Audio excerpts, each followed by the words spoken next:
Participation has been meaningful to me with Youth Truth Matters because I've been able to have really good conversations with adults that I never thought I'd be able to have before.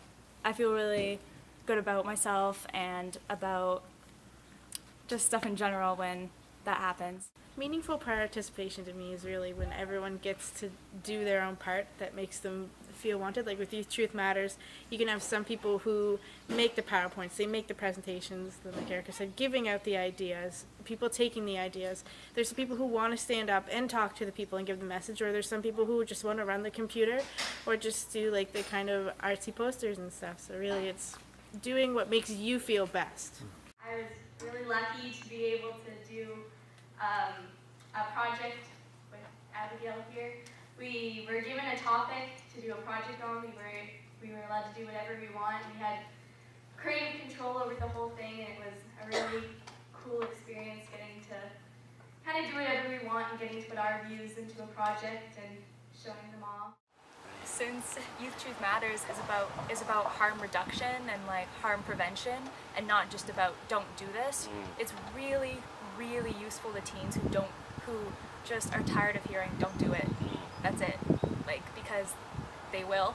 Right, they are. They are. And so we need ways to at least help, right? To explain to them in a way they understand, in a language they understand.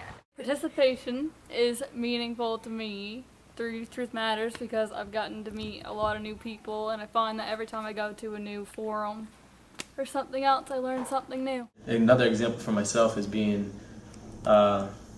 approached to be a member of Gentleman Mafia, where it affected me in a way to motivate me to work on my craft as much as I am now, because I always worked on it, but not at the, I guess, with the motivation I have today. Like, because I'm more motivated, I'm more involved with other creative minds, and they push me to like think of new ways to progress my music. So how can we reduce barriers for youth participation?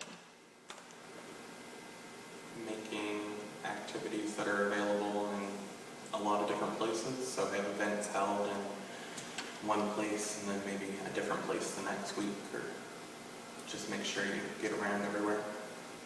Even if they would just like sit in on our forums, they would see that we're not all about don't do this, but we're just talking about the reduction of the harm. So if you're going to do it, at least do it a little bit more safe and find your resources that can help you out in the long run so you don't get as affected.